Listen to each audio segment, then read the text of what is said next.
N24 Kannada ನ್ಯೂಸ್ಗೆ ಸ್ವಾಗತ. ಬೆಳಗಾವಿಯಲ್ಲಿ ಆರಂಭವಾದ ಹೋರಾಟ ರಾಜ್ಯದ ಮೂಲೆ ಮೂಲೆಯಲ್ಲಿಯೂ ನಡೆಯಲಿದೆ.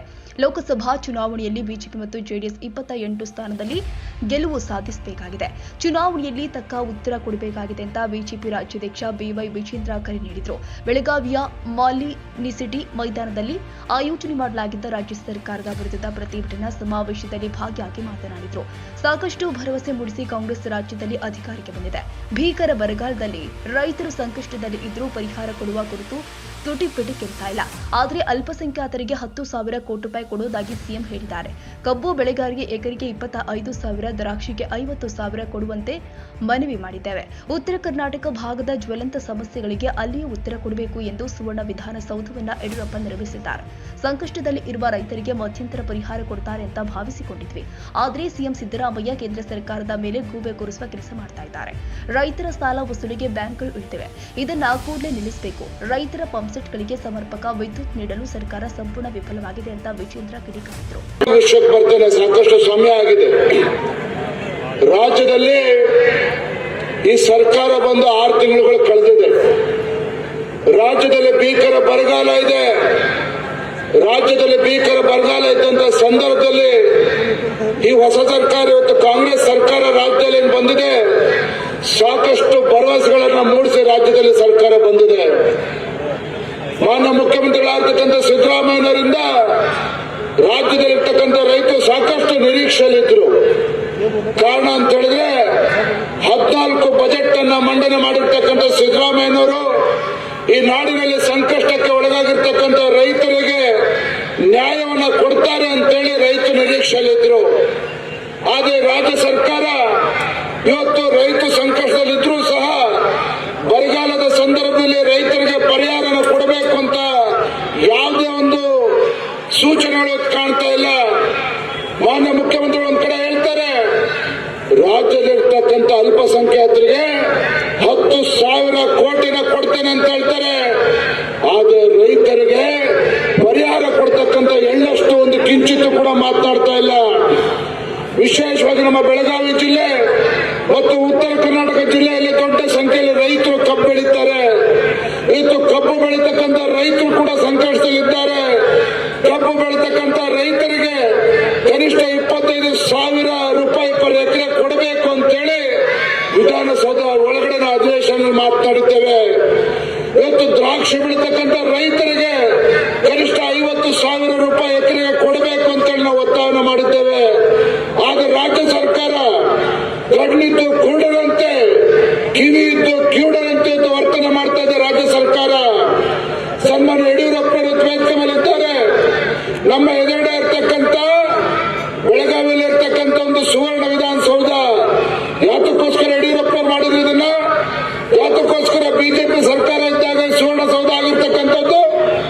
ಮುಂದೆ ಯಾರೇ ಮುಖ್ಯಮಂತ್ರಿ ಆದ್ರೂ ಕೂಡ, ಈ ನಾಡಿನಲ್ಲಿ ಯಾರೇ ಮುಖ್ಯಮಂತ್ರಿ ಆದ್ರೂ ಕೂಡ, ಕಲ್ಯಾಣ ಕರ್ನಾಟಕ ಇರ್ಬೋದು, ಕಿತ್ತೂರು ಕರ್ನಾಟಕ ಇರ್ಬೋದು, ಈ ಭಾಗದಲ್ಲಿರ್ತಕ್ಕಂಥ ರೈತರ ಜ್ವಲಂತ ಸಮಸ್ಯೆಗಳಿಗೆ, ಈ ಭಾಗದಲ್ಲಿರ್ತಕ್ಕಂಥ ಜನರ ಸಮಸ್ಯೆಗಳಿಗೆ ರಾಜ್ಯ ಸರ್ಕಾರ ತತ್ಕ್ಷಣ ಸ್ಪಂದನೆ ಮಾಡಬೇಕು.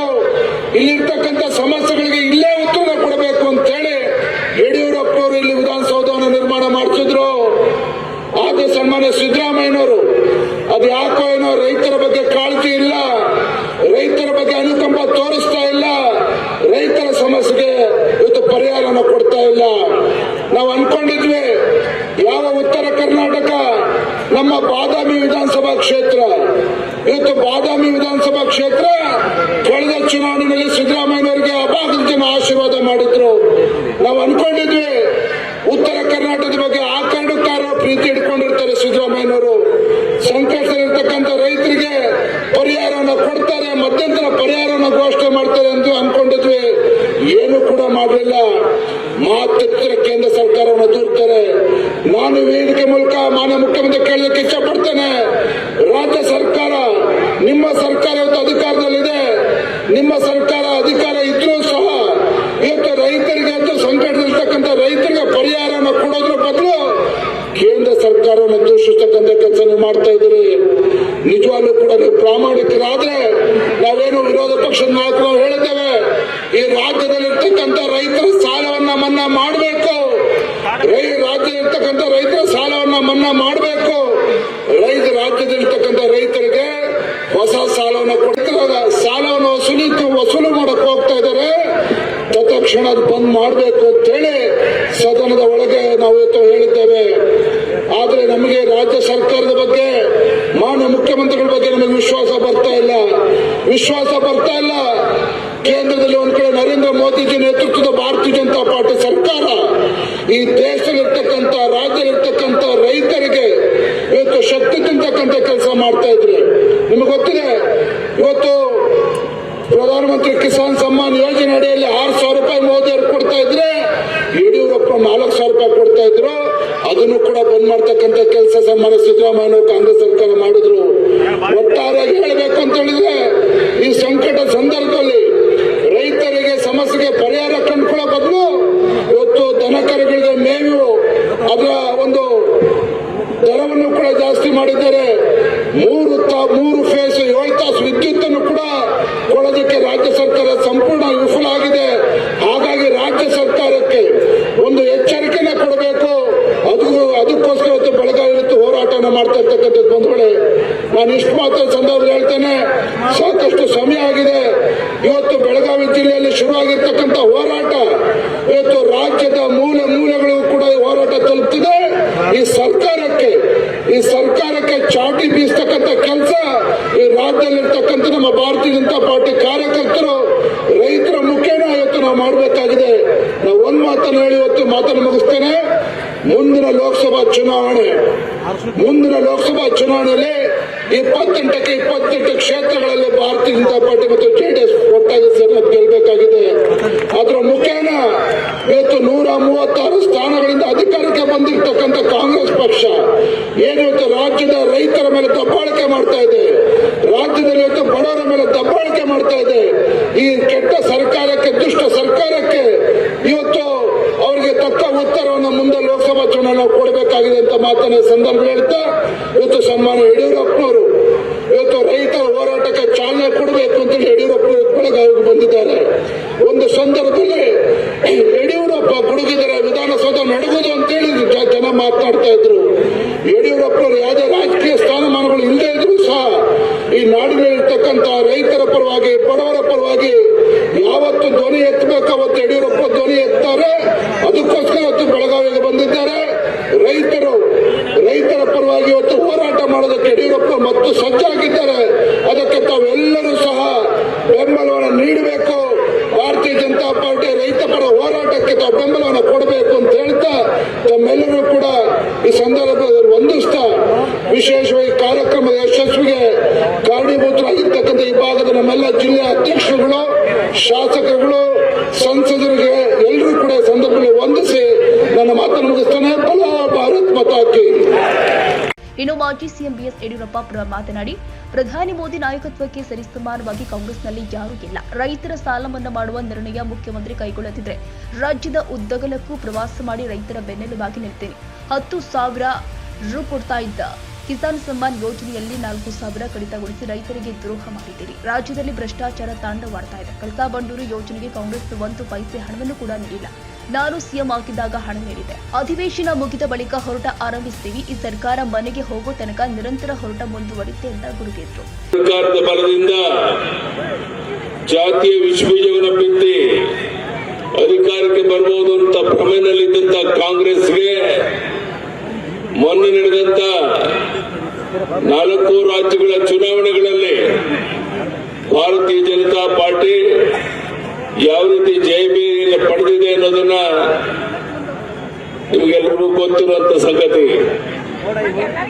ಇಡೀ ವಿಶ್ವವೇ ಅಚ್ಚರಿಯಿಂದ ನೋಡ್ತಿರುವಂತ ನಮ್ಮ ಪ್ರಧಾನಿ ನರೇಂದ್ರ ಮೋದಿ ಅವರ ನೇತೃತ್ವ, ಅವರಿಗೆ ಸರಿಸಮಾನವಾಗಿ ನಿಲ್ಲುವಂತ ಯಾವುದೇ ವ್ಯಕ್ತಿ ಕಾಂಗ್ರೆಸ್ ಪಕ್ಷದಲ್ಲಿ ಇಲ್ಲ ಅನ್ನುವಂಥದ್ದನ್ನ ನಾನು ಹೇಳುವಂತ ಅಗತ್ಯ ಇಲ್ಲ. ಕಾಂಗ್ರೆಸ್ ಪಕ್ಷದ ಮುಖಂಡರೇ ಅದನ್ನು ಒಪ್ಪಿಕೊಳ್ತಾರೆ. ಇಂಥ ಒಂದು ಸಂದರ್ಭದಲ್ಲಿ ನಾನು ಒಂದೇ ಒಂದು ಮಾತು ನಿಮ್ಗೆ ಹೇಳ್ತೇನೆ ಬಂಧುಗಳೇ, ಯಾವುದೇ ಕಾರಣಕ್ಕಿಂತ ಬರಗಾಲಕ್ಕೆ ತುತ್ತಾಗಿರುವಂತಹ ರೈತರ ಪರಿಸ್ಥಿತಿ ಹದಗೆಟ್ಟಿರುವ ಸಮಯದಲ್ಲಿ ರೈತರ ಸಾಲ ಮನ್ನಾ ಮಾಡುವಂತಹ ಒಂದು ತೀರ್ಮಾನವನ್ನ ಇನ್ನು 15-20 ದಿವಸದಲ್ಲಿ ಮುಖ್ಯಮಂತ್ರಿಗಳು ಘೋಷಣೆ ಮಾಡದೇ ಇದ್ರೆ ನಾನು ರಾಜ್ಯದ ಉದ್ದಗಲಕ್ಕೆ ಬಂದು ಪ್ರವಾಸ ಮಾಡ್ತೇನೆ. ರೈತರ ಪರವಾಗಿ, ನಿಮ್ಮ ಪರವಾಗಿ ನಿಲ್ತೇನೆ. ಈ ಭರವಸೆಯನ್ನ ನಾನು ನಿಮ್ಮ ಅಣ್ಣ ತಮ್ಮಂದಿರಿಗೆ, ನಮ್ಮ ತಾಯಿಯಂದಿರಿಗೆ, ಮಾಧ್ಯಮದ ಸ್ನೇಹಿತರಿಗೆ ಕೊಡ್ತಾ ಇದ್ದೇನೆ. ಬಂಧುಗಳೇ, ಇವತ್ತು ನಮ್ಮ ಅನಿಲ್ ಬೆನ್ಕೆಯವರು, ಸಂಜಯ್ ಪಾಟೀಲ್, ರಾಜೇಶ್ ನೇರ್ಲಿ, ಅಭಯ ಪಾಟೀಲ್ ಇವರೆಲ್ಲರ ಶ್ರಮದಿಂದ ಇಷ್ಟು ದೊಡ್ಡ ಸಂಖ್ಯೆಯಲ್ಲಿ ತಾವೆಲ್ಲ ಸೇರಿದ್ದೀರಾ. ಬಂಧುಗಳೇ, ನಾನು ಕೇಳ್ತೇನೆ ಸಿದ್ದರಾಮಯ್ಯನವ್ರಿಗೆ, ಒಂದು ಕೈನಲ್ಲಿ ಕೊಟ್ಟು ಇನ್ನೊಂದು ಕೈನಲ್ಲಿ ಕಿತ್ಕೊಳ್ಳುವಂತ ನಿಮ್ಮ ನೀತಿ ಎಷ್ಟು ಮಟ್ಟಿಗೆ ಸರಿ? ಕಿಸಾನ್ ಸನ್ಮಾನ್ ಯೋಜನೆ ಪ್ರಧಾನಿ ನರೇಂದ್ರ ಮೋದಿ ಅವರು 6,000 ಕೊಟ್ಟರೆ, ನಾನು ಮುಖ್ಯಮಂತ್ರಿ ಆಗಿದ್ದಾಗ ಅದಕ್ಕೆ 4,000 ಸೇರಿಸಿ 10,000 ಕೊಡ್ತಾ ಇದ್ದು. ಅದನ್ನು ನಿಲ್ಲಿಸ್ಬಿಟ್ರಲ್ಲ, ಕಾರಣ ಏನು? ಯಾರಿಗೆ ಮೋಸ ಮಾಡಿಕೊಟ್ಟಿದ್ದೀರಾ? ಯಾರಿಗೆ ಟೋಪಿ ಹಾಕಿ ಕೊಟ್ಟಿದ್ದೀರಾ? ಈ 4,000 ಕೊಡೋದನ್ನು ನಿಲ್ಲಿಸಿ ನಮ್ಮನ್ನೆಲ್ಲ ಭಿಕ್ಷುಕರನ್ನಾಗಿ ಮಾಡಿ ಇಲ್ಲ ಸಲ್ಲದ ಕಾರ್ಯಕ್ರಮಗಳನ್ನು ಕೊಡ್ತೇನೆ ಅಂತೇಳಿ ಸುಳ್ಳು ಭರವಸೆಯನ್ನು ಕೊಡೋದ್ರ ಮೂಲಕ ರಾಜ್ಯ ಜನತೆಗೆ ದ್ರೋಹ ಮಾಡ್ತಾ ಇರುವಂತ ಈ ಕಾಂಗ್ರೆಸ್ ಪಕ್ಷ ಅಧಿಕಾರದಲ್ಲಿ ಮುಂದುವರಿಯುವಂತ ನೈತಿಕ ಹಕ್ಕಿಲ್ಲ ಇವರಿಗೆ. ವಿದ್ಯುತ್ ನನ್ನ ಕಾಲದಲ್ಲಿ ರೈತರ ಪಂಪ್ಸೆಟ್ಗೆ ಉಚಿತವಾಗಿ ಯಾವುದೇ ಷರತ್ತಿಲ್ಲದೆ ವಿದ್ಯುತ್ ಕೊಡ್ತಾ ಇದ್ದೆ. ಈಗ ಅನೇಕ ಷರತ್ತುಗಳನ್ನು ಹಾಕಿ ಲಕ್ಷಾಂತರ ಕೋಟ್ಯಾಂತರ ಜನ ನಮ್ಮ ರೈತ ಏನು ಪಂಪ್ಸೆಟ್ಗಳು ಇಟ್ಕೊಂಡಿದ್ದಾನೆ, ಅವನ ಜೀವನ ಜೊತೆಗೂ ಚೆಲ್ಲಾಟ ಮಾಡುವಂತ ಕೆಲಸವನ್ನ ಈ ಸರ್ಕಾರ ಮಾಡ್ತಾ ಇರೋದನ್ನು ಖಂಡಿಸ್ತೇನೆ. ತಕ್ಷಣ ನಮ್ಮ ಕಾಲದಲ್ಲಿ ಯಾವ ರೀತಿ ಉಚಿತವಾಗಿ ವಿದ್ಯುತ್ ಕೊಡ್ತಾ ಇದ್ದು ಅದನ್ನು ಮುಂದುವರಿಸ್ತಾ ಇದ್ರೆ ದೊಡ್ಡ ಹೋರಾಟವನ್ನು ರಾಜ್ಯದಲ್ಲಿ ನಾವು ತಗೊಳ್ತೇವೆ. ಈ ಒಂದು ಎಚ್ಚರಿಕೆಯನ್ನ ಈ ಸರ್ಕಾರಕ್ಕೆ ನಾನು ಕೊಡಕ್ಕೆ ಇಚ್ಛೆ ಪಡ್ತೇನೆ. ಬಂಧುಗಳೇ, ಭ್ರಷ್ಟಾಚಾರ ತಾಂಡವಾಡ್ತಾ ಇದೆ. ಗುತ್ತಿಗೆದಾರ ಸಂಘದ ಅಧ್ಯಕ್ಷ ಈ ಕಾಂಗ್ರೆಸ್ ಸರ್ಕಾರದ ಭ್ರಷ್ಟಾಚಾರದ ಹಗರಣಗಳ ಬಗ್ಗೆ ಪ್ರಧಾನಿಗೆ ಪತ್ರವನ್ನು ಬರೆದಿರುವುದನ್ನು ಸಹ ನೀವೆಲ್ಲ ಕೇಳಿದ್ದೀರಾ, ನೋಡಿದ್ದೀರಾ. ಈ ರೀತಿ ಲೂಟಿ ಹಗಲು ದರೋಡೆಯಲ್ಲಿ ಸರ್ಕಾರ ನಿರತವಾಗಿರ್ಬೇಕಾದ್ರೆ ನಾವು ನೀವು ಜಾಗೃತರಾಗಬೇಕಾಗಿದೆ.